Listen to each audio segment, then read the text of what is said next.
put a pot on she hair and gone. Them a the first one out on the dam.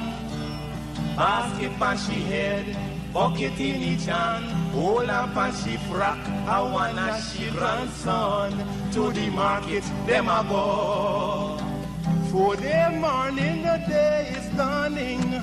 For cock-a-crow to give the villagers a warning.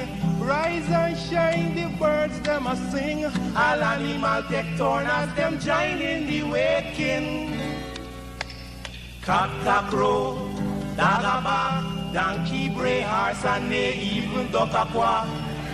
Cock-a-crow, dog-a-bag, donkey, bray, horse, and they even duck-a-quack.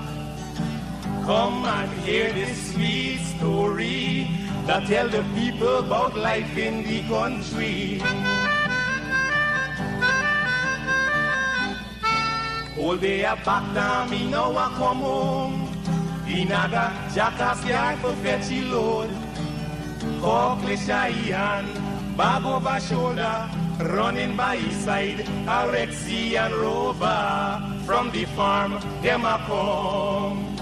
Sun a go down but up the river. Some washing clothes, some folks are bathing at the water.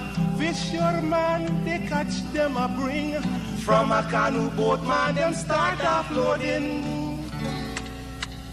Aymara, Kwakwari, Hail Baka Kuma Kuma, even Lokonani. Aymara, Kwakwari, Hail Baka Kuma Kuma, even Bangameri. Listen to this sweet story that tell the people about life in the country. Them children glad when the weekend come. Out in the yard, them all gather round. Some a play catcher, some making house from straw. Two who come later, a grandma or grandpa. All a sit down just a wait. Moonlight so bright, it's just the right time to listen stories and to say a listen as the right. Grandpa boys. All right. Good night. Good night. Thank you for joining us this evening on the 107.1 Benchcop Radio. My name is Sharma Solomon. I am your host this evening, sitting in. Before I begin, let me take this opportunity to recognize and thank the management of 107.1 for facilitating this show, which we call the Progress, as we move towards our 21st biannual Congress, the People's National Congress Reform. We'll be hosting a few of these shows to not only update the citizenry and our membership and our delegates, supporters, and all those who are paying attention to the Congress upcoming, but also to inform you of what it is that we have as a campaign. Where do we see our Congress moving in the next week? Current affairs, how do we intend to deal with those challenges, both internal to the party and nationally?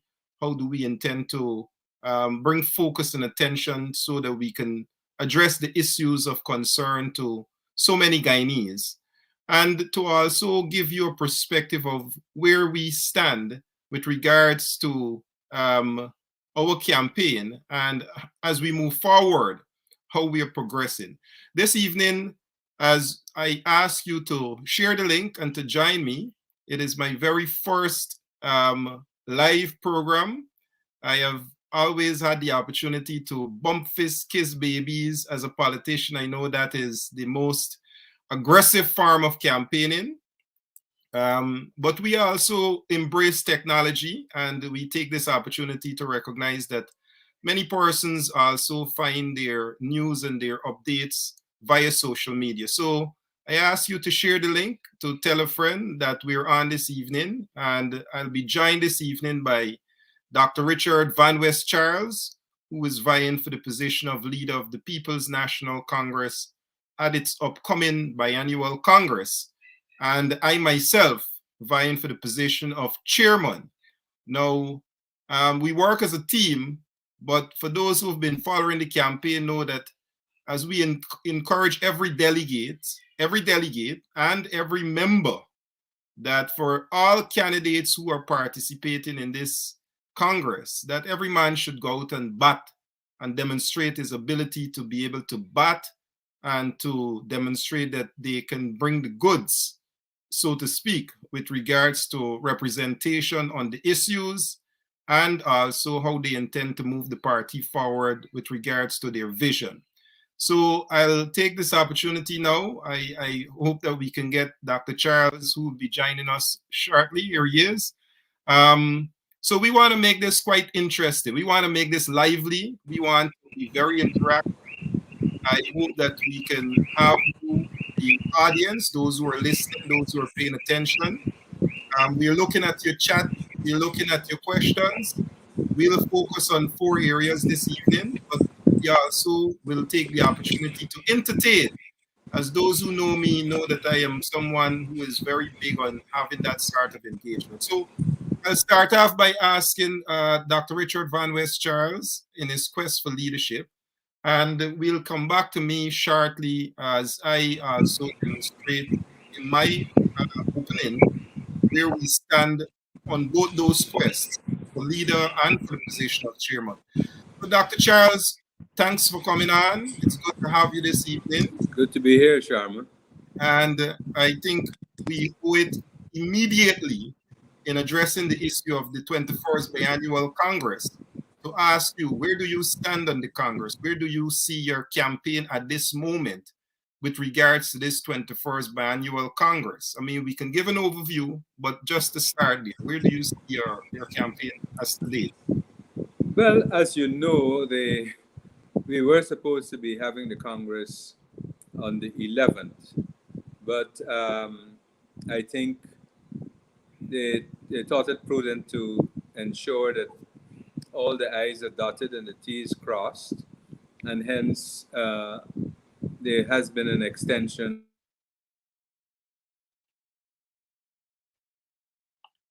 Okay, we're having some signal problems with Dr. Charles. Yes, Doc. I think we are more or less in a state of readiness. We are touching base with a few groups on a second round, and therefore by Friday we should be more or less fully ready. We have been talking to our members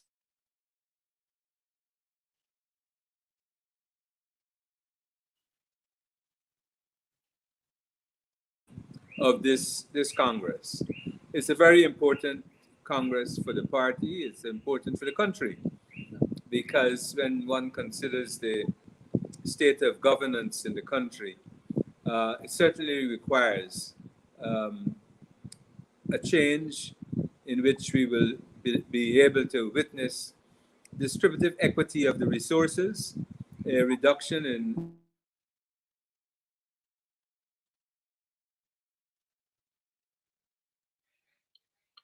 All right, we get to the point of where our motto is one people, one nation, one destiny. But we have some very important issues with the oil revenues coming out, the management of those revenues, and the present soundings from the government is a major concern which we've got to look at. So the Congress is a very important decision-making point. Not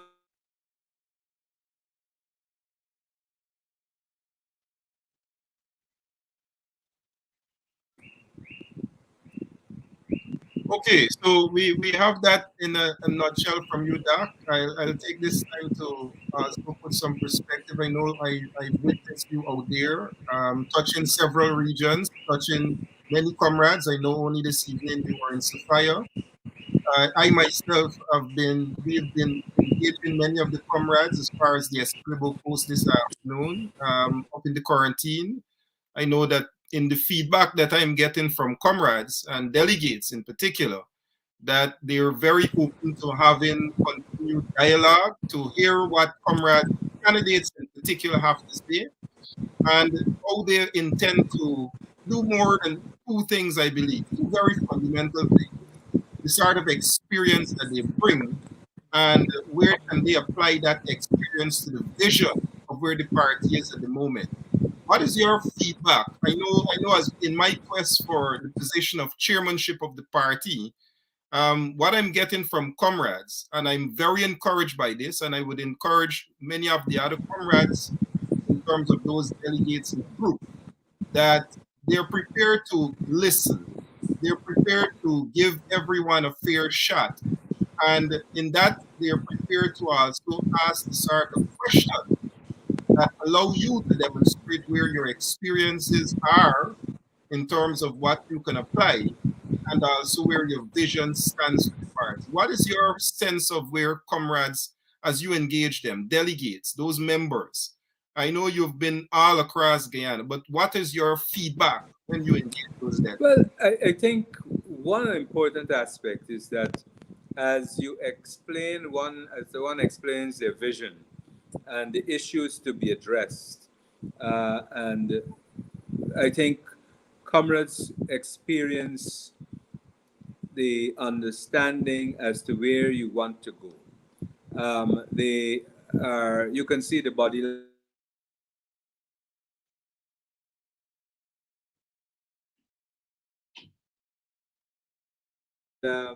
people are seeking to have clarity on different positions, assurances.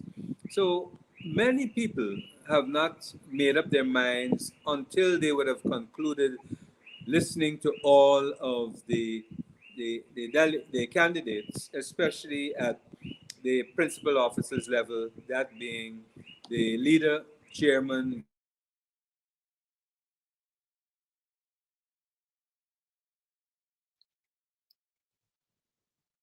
see the crisscrossing of candidates over the country seeking to share their points of view.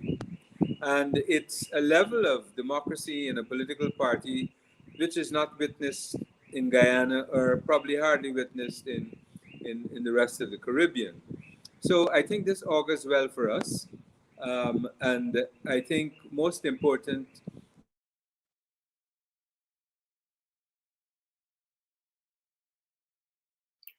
I ask the audience to forgive us. The internet service in Guyana Morsa, Dr. Charles, in not giving us the sort of cooperation. But I think what we're getting from you, Doc, is the opportunity to understand that, as I mentioned before, more than delegates and groups and members' willingness to continue to entertain, it is a reflection in itself of the process of the most democratic process for party campaigning, party election for a new office bearer, that the People's National Congress as a vanguard party allows for not only members to move from member to leadership, but to allow the full participation of members to a representative democracy in their delegate.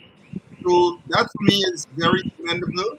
I always propagate that in every discussion I have with so many of the delegates, so many of the members, and even as I interact to so many extent across Guyana, that we must respect where the People's National Congress at this moment in the history of Guyana stands with respect to democracy.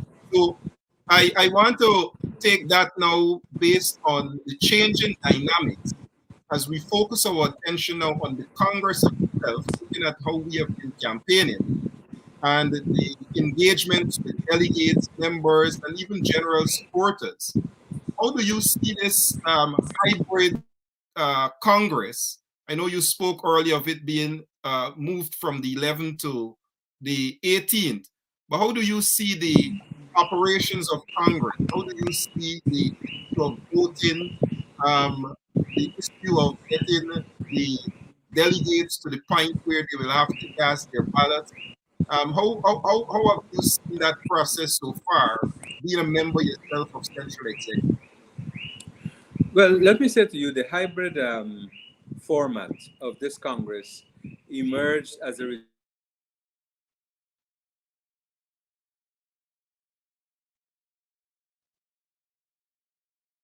place, and at the same time embracing the public health guidelines. Um, we went through a process. We had a series of subcommittees. Um, I headed the main committee for the convening of Congress, and there were a series of subcommittees which went through different processes to attend to specific specificities of the physical infrastructure.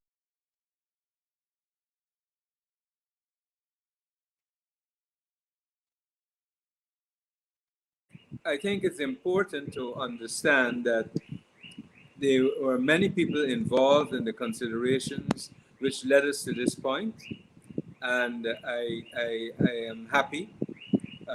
They're still doing a minor fine tuning, but I think, all in all, I think we would have done well to date. Okay, well, I like that, Doc, because you mentioned earlier about the postponement. I know that is a concern for many persons at the level of not only internal, but we see external supporters and even some persons who have their own opinions on what is happening with the Congress. But just as a level of assurance, um, in the Congress itself, where do you see the start of um, confidence?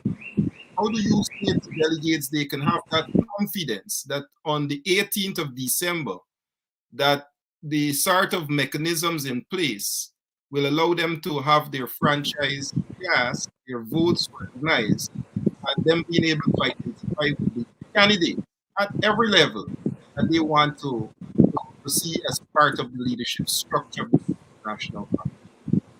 Well, one of the things is the pandemic subcommittee has sought to ensure that even prior to the arrival of delegates, that they have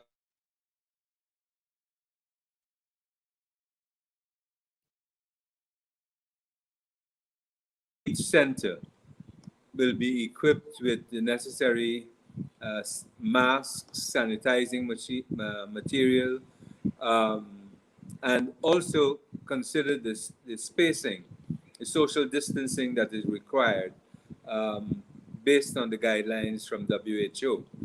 So I think, and in addition, there are going to be monitors within each of the.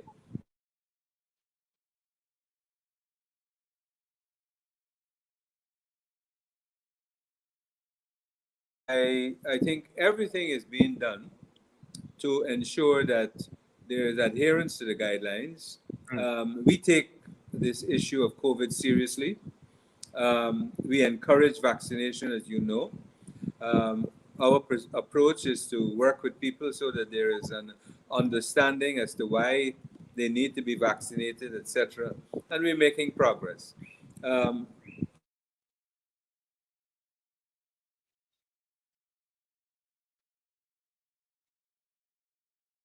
so that they understand why they are receiving a vaccine.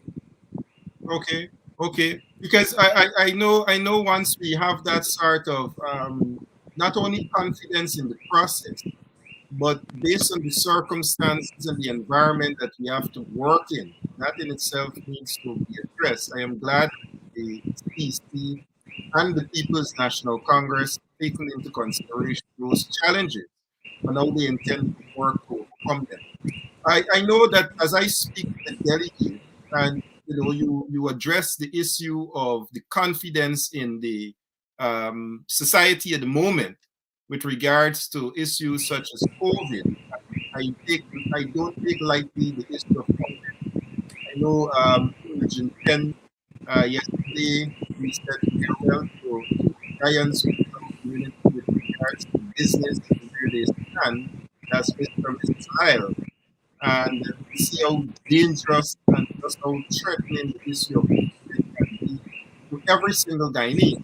I know I've had my own concerns. I know early in this mid part of the year, lending Vice with many other vices across Region 10, we'd ask for a show of support and ask the people to demonstrate by shutting the town down. Now, that for me was a very symbolic gesture because it demonstrated that people, and if you look at the numbers, should rightly be so disappointed in the government's general handling of the COVID-19 crisis, which brings me now to the sort of issues we see affecting us. We're talking internal of a People's National Congress, 21st biannual Congress upcoming, but that is not happening in isolation from many of the national issues affecting us at this moment, which include the handling of COVID-19.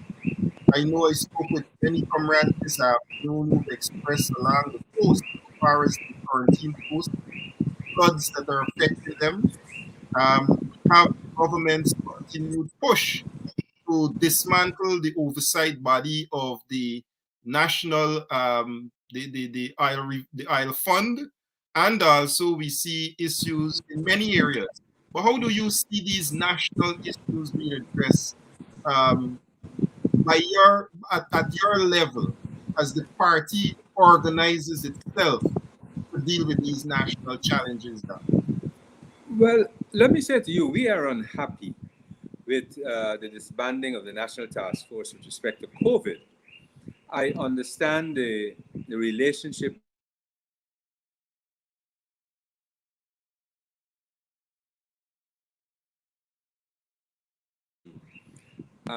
it is our belief, and I'm not too sure whether the government is shying away from the pressure to include the opposition in the National Task Force.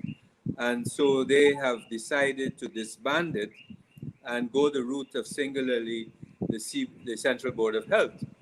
But it is a serious mistake to disband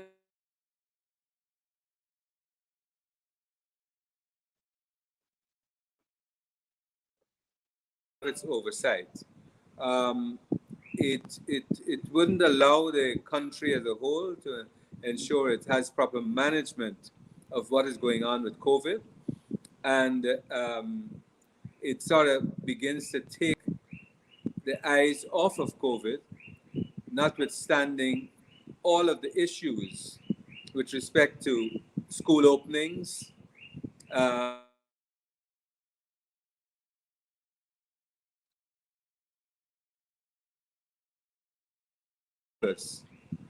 on the management of the program. And at the same time, I think it's a bit callous on the part of the government because you soon will see them not providing the statistics with respect to cases and deaths. And that is going to be left in the purview of the Central Board of Health. And it does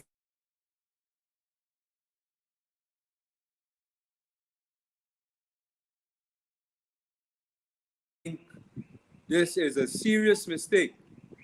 And I'm sure there are physicians within the PPP who should be able to guide them and tell them this is nonsense. So let us hope. With respect to the National Resource Fund, that is a major concern that the oversight is being removed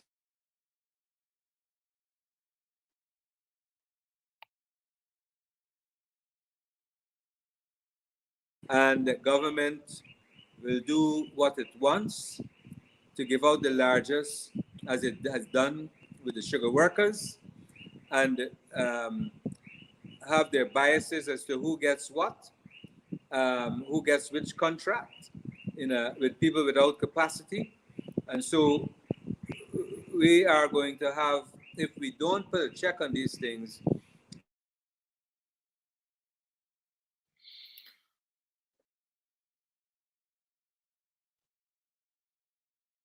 of the resources emanating from the oil industry.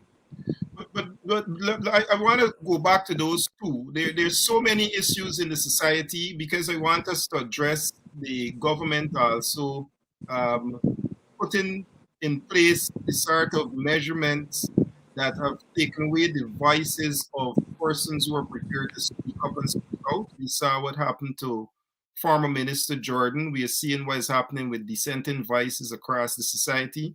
But just on that, in terms of their handling, I know earlier, as I said, when we participated in asking the people of Region 10, which I want to say Region 10 showed by demonstration in a coming together of voices by leaders.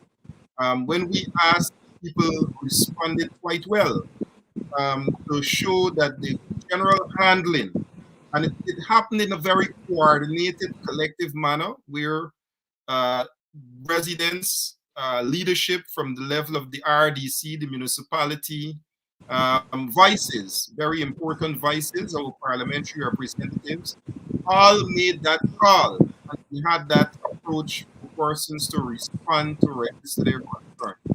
Where do you see the party? And I'll take those two matters first before we go to some other social issues. Where do you see the party being able to organize itself as demonstrated in Region 10 to register that strong objection of not only government's handling of COVID, but even handling of what we see is to come in the National Assembly tomorrow with the with the natural resource funds?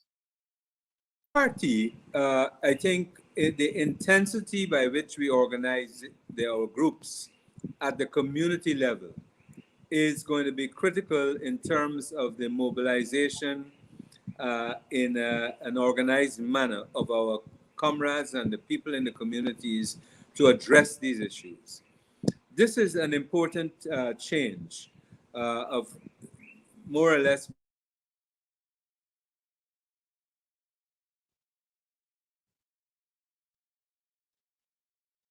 important national issues and informing the citizens and its members and its supporters as to what is taking place, because the democracy cannot be strengthened unless there is access to information at all levels. I see the groups in its organization as a conduit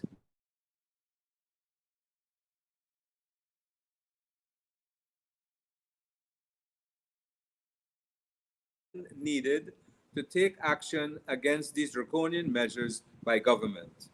So that's a critical way of impacting with respect to the political direction based on the organization of the party.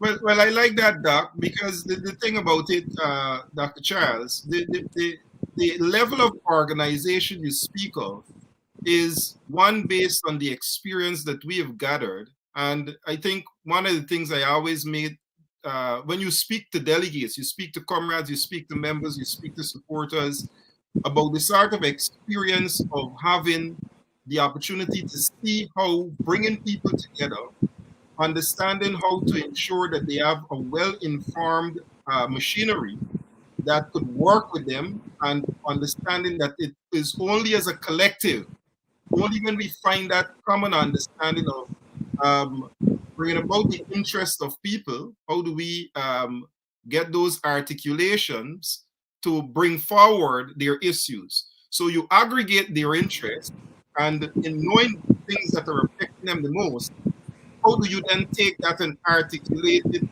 a manner that you have the sort of buy-in from all? And I think that's a very important point that you're making, because as an example of how we dealt with the issue of COVID, as an example, as a community, how we dealt with the issue even back as far as the 2015 elections and even the 2012 struggles, it was always how we were able to aggregate those interests and articulate them so that people know exactly the sort of struggle they're moving forward in.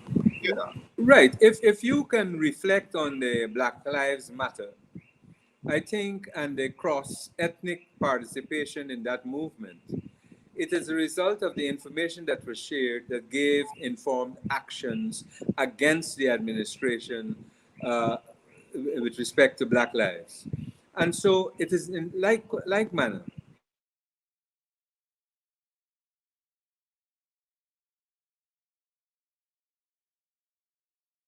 Basis to inform them as to what is taking place, how it affects them, how it affects their family, their children, etc. So that as we move, then the collective moves based on an informed way to impact against the draconian administration. Mhm.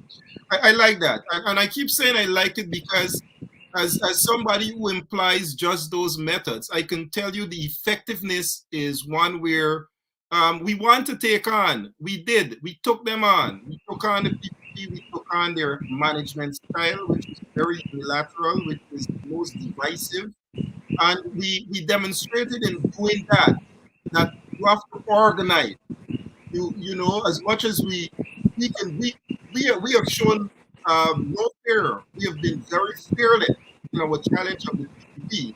But I can say to you, based on what you're saying, that it is when it is organized to the extent where people understand their roles and based on the experience of taking those sort of application of organizing people that we have defeated and we I should say also that this also includes the actions at a parliamentary level Hmm. that speaks with greater specificity the issues at all levels, the community level, at the regional level, at the national level. And so our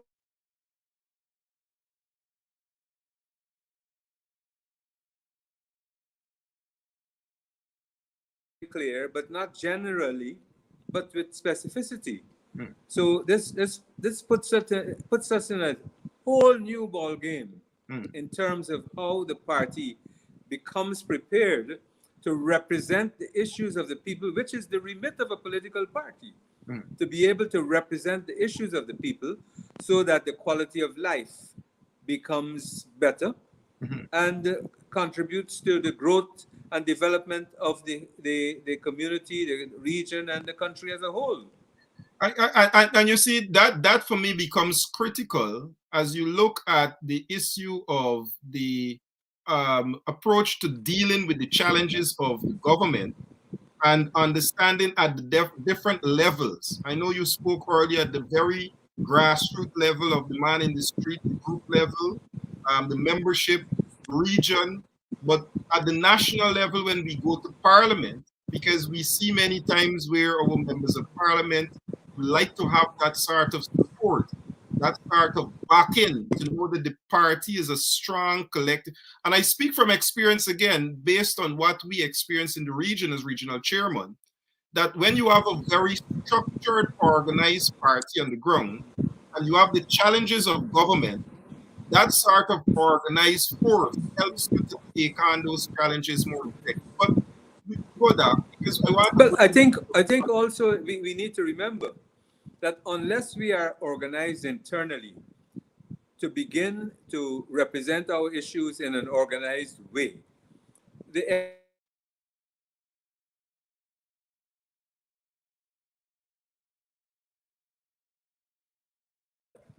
to push things along need to witness a level of preparedness internally that is organized to address these issues of discrimination, marginalization, corruption, bribery.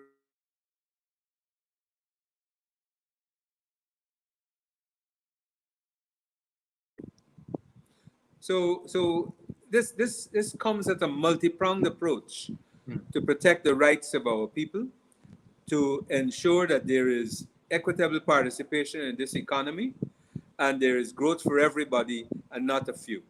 well, I like that because we come to the point of the current situation of flooding. And we addressed this around the May-June period. I myself was on a program with Dr. Rose and Charles Chogrim, and I outlined to them that the government got no plan. I still maintain that firmly, that there is no national plan. I saw only a couple of minutes ago on one of the news feed that they are now putting in place a national task force to deal with the issue of flooding, but national, we put that in uplifted common because of the level of stakeholder involvement that they have in these sort of arrangements. Now, one of the things that I want to, if you can shed some light, is at the level of multi-stakeholdership and the involvement of the party, these sort of issues, though national, and we talk about the parliamentary national representation on such issues as the oil fund and even the national task force on COVID. The issue of flooding is at that very mid-level leadership, whether it's municipalities, whether it's NDCs. I know along the East Coast, I had the opportunity to speak with some comrades in Plaisance. I spoke with a comrade all the way up to quarantine, New Amsterdam, who said that they made recommendations for government to get them things such as pumps and issues with regards to drainage and how the NDNIA is cooperating. How do you see also a mid-level leadership in communities that are aligned based on their voting pattern to the People's National Congress? How do you see us getting training to those that can make them equipped, not only to manage those councils, but to deal with crisis and also take on the sort of PPP who's not feeding them with resources? Well, let me say to you, I think the approach being taken doesn't really engender confidence. And I think it's an escape all the time to say that this is climate change. This is more than climate change. This is negligence in drainage across the country. And because we are not understanding and we're not getting from the government what are the determinants of these problems in different locations in the country, the determinants are not all the same. And therefore, when you look at different areas and you begin to understand the determinants, then the interventions are going to be varied. But it also, I think, from an institutional standpoint, if we look at the NDCs and their capacity to be able to diagnose and intervene, there is a serious shortcoming at the level, because I think many of the overseers may be well-meaning, but they need some additional engineering support to be able to intervene in a sustainable manner. Because if the government is understanding and thinking about sustainable livelihoods in the community, then the approach is going to be different. What we have never seen from the government is a firm diagnosis, and they're under the umbrella of climate change and not necessarily dealing with the issues that should be addressed. I mean, just look at Georgetown in terms of the drainage, and then looking at all the garbage around, clogging the drains. And there is no attempt to show some concern. Everything is just left like that. And they said, well, there's a task force, as if the task force is the panacea of giving a result. But we don't even understand what are the skills that comprise the task force as to whether the right skills are there to do the analysis for the interventions that are required.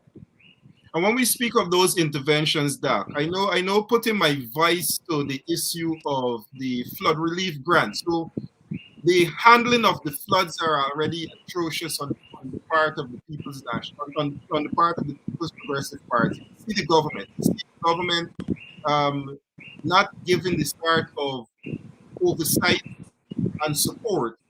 But when the floods have occurred and the damage is done, which today damage is being done right now, we're into a long rainy season. The start of distribution of resources. And I know that the government made mention about how do you get people to bring in that sort of distribution of resources in terms of, for example, the Attorney General. And this is why I said there was no plan by the government. The Attorney General made mention that he distributed $1 billion in one day in flood relief.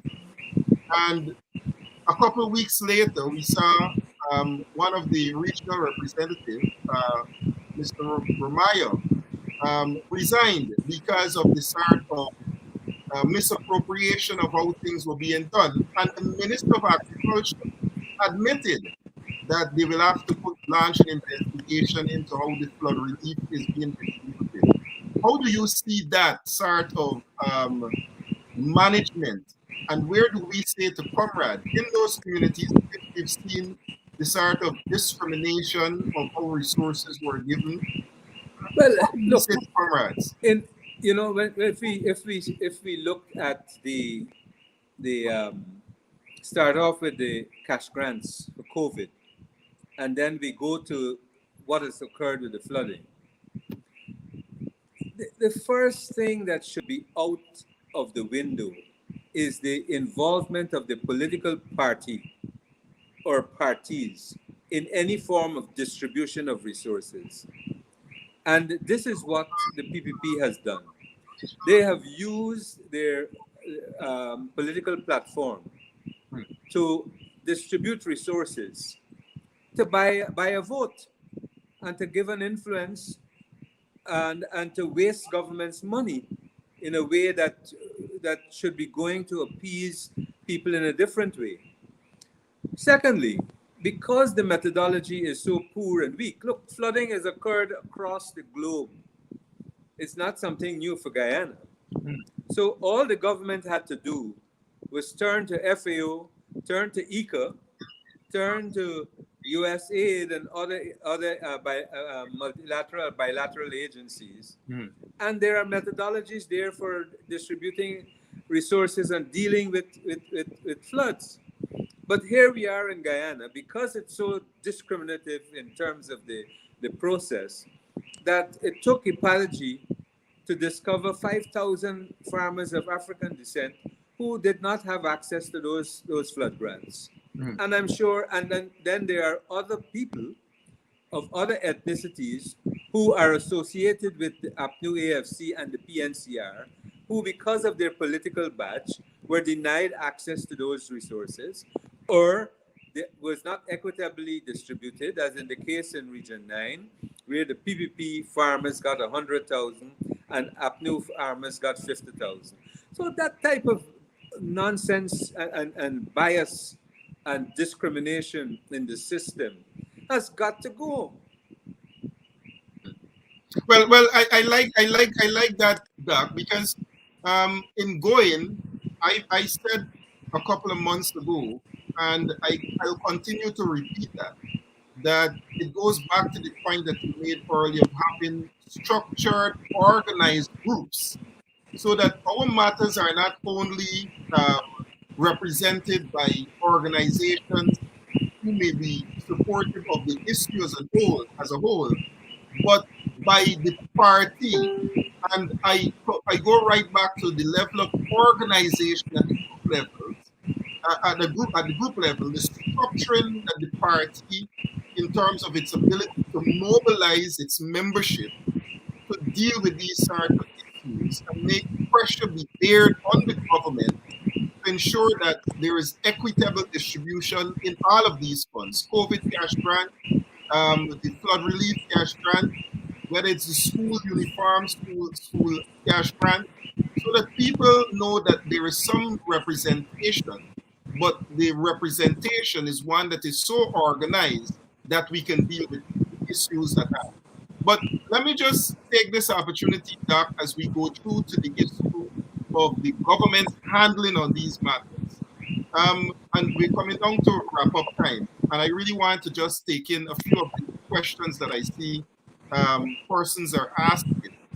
How do you see the campaign, your campaign for the position of leadership, progressing forward within the next 5 to 6 days, taking into consideration the internal issues of the party, but as we look to address those national issues, and there have been many, whether it's the issue of Minister Ramson and his wild proclamation of issue of role models in the Black communities, and how those things filter in as policies of the government to deal with this theme on equal spread of resources.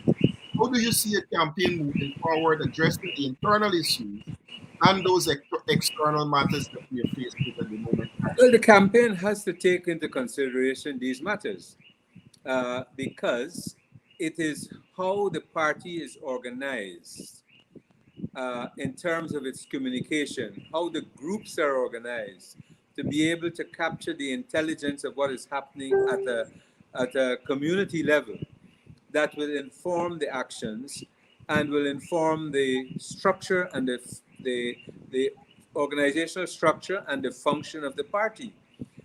The party has got to be in a state of readiness to be able to receive information and to represent at all times.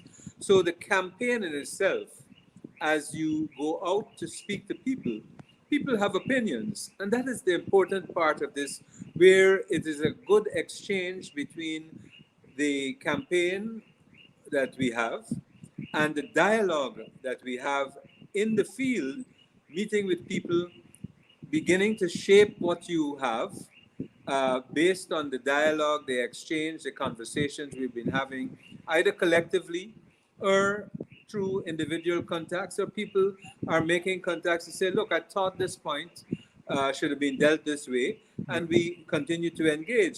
But the, the campaign has to be focused on developmental issues, has to be focused, like the issue of race is an issue which is occupying the minds of everybody. It's an issue. I say that we are on a developmental treadmill because as a people, we haven't directly addressed this issue of race. And we have to do it. And this is where, for me, the leadership of the PNCR must come into action in terms of leading the way for the country, in terms of moving us forward to deal with this race question. But all of these matters, I think I am heartened by many of the issues raised by the comrades in the field, that they're adding their voices to what we are presenting and questioning. Only this evening, I was speaking to a group in Sophia, and I was saying, well, which are the positions that are up for election? And then somebody said, well, what about the General Secretary? And then I explained, I agreed with the person that for me, the General Secretary should be elected, but presently, as per the Constitution, the person has to be elected to the CEC and then appointed to be the General Secretary. But I am in agreement with the person that that position should be an elected, which would require a constitutional change, and I don't think it's a challenge, because we had put this forward in 2011, it was, but we weren't able to address it right there and then. But I am heartened by the involvement of people and looking at the issues and how they are seeking to be directly involved in the development of their communities. A lot of women in particular, directly they're inquiring more and more as to what will happen in their communities. I see that too, Doc. As I engage many of the comrades, I engage them in groups, I engage them individually, and more so, as you mentioned, women, young people would want to know where they play a role in this. I know that coming off of the issues we spoke earlier of in terms of the equitable distribution of resources, where the lack thereof that is by the administration. It is a concern. You find those sort of issues as you go about the communities. And people ask those questions, quite rightly so, as you mentioned. You vying for the position of chairman, Mr. Solomon, but how do you intend to address the issue of unemployment among young people? How do you... Exactly. This evening. Yes, how do you deal with the issue of women, single mothers, and the issue of the most vulnerable in our society, whether those are disabled people? But how do you deal with, and it's a good opportunity to share not only a vision with them, but an understanding that we have dealt with these issues in the past. I can say to you in terms of how we address the issue of housing. And I proudly, as regional chairman, but humbly so, make reference many times to the house, clothe, and feed yourself program of our founder leader, how we applied that to get people to, as we call, deal with the low-hanging fruit. So how we got people in Rossville and Frostville and Andyville to have living, and I want to compliment you while as PWI manager, CEO, you brought water into those communities. So I know those are things people ask when you go to those communities. I know those are things people want to know if you can address if you are given the opportunity in the position of leadership, whether that is at the level of leader or chairman, and how will you address those things? So I think critical to what you're saying brings into play the sort of understanding of the issues as you relate to comrade, the experience you bring to them, knowing where the party is, and how you intend to use that which you have acquired to move the party forward on a vision. But before we go, Dr. Charles, we got about 6 minutes to wrap up. Can you say, I know persons are asking some questions. I would have really appreciated the opportunity to answer those questions. But what do you see unfolding come next Saturday, 18th of December, as we wrap up? Could you repeat your question? As we wrap up, what do you see unfolding come 18th of December with regards to an outcome, and how quickly do you see moving forward after the 18th for the party? Well, I think the results of the election, I think everyone understands the importance of the party moving forward with a new disposition and dispensation.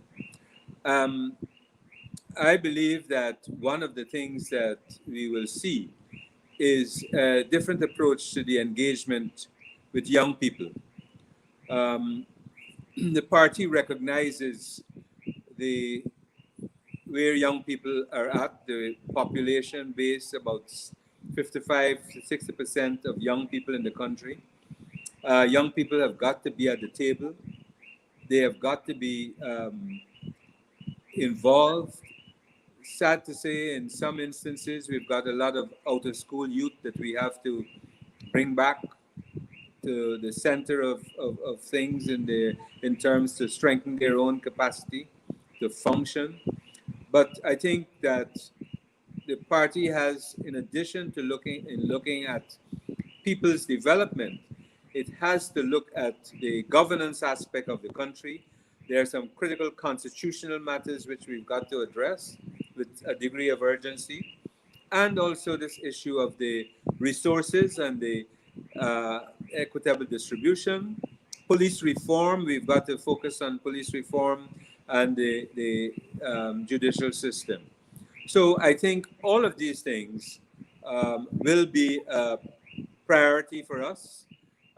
Obviously, the new executive, the new principal officers will have to work very hard to ensure that we show the leadership which I think the country is awaiting from the PNCR. Well, let me thank you, Doc. I know we just have about 3 minutes to wrap up, but I appreciate this evening's discourse. I look forward for our engagement, continued engagement.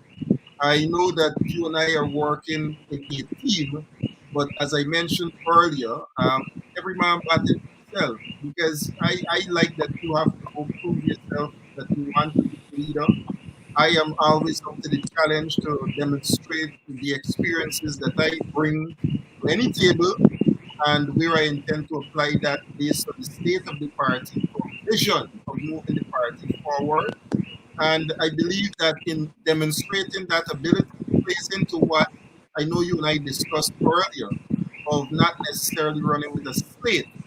And that was very critical, I believe, based on your ability to open yourself to those suggestions and understanding where those concerns of having a slate restricts the membership in understanding the value of a cross-sectional look on all the candidates.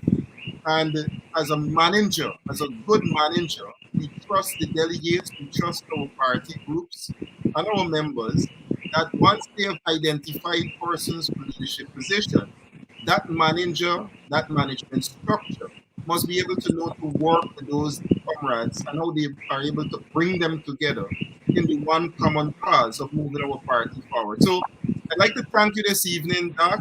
I'd like to thank our viewers for tuning in. And we hope that we've presented to you not just where the campaign of Dr. Richard Van West Charles is for the position of leader, but my own campaign as I pitch to delegates, comrades, supporters to vie for the position of chairman, for the position of chair of the party, what we bring, where we intend to apply that towards the vision of moving the party forward, and where we hope that at the end of the 18th of December, we can see the start of leadership structure that will take the party in that direction. Again, thank you, Doc. I want to thank our listeners, and you have a blessed, pleasant good evening. Thank you so much, Sharman. It was a pleasure of mine to be chatting with you. Okay. And I want to encourage all of the delegates, don't forget us as we go forward, Yes. so that we have a new day for the party and for the country. Thank you. Bye-bye. Good. Have a blessed one, Doc. Thanks again, everyone.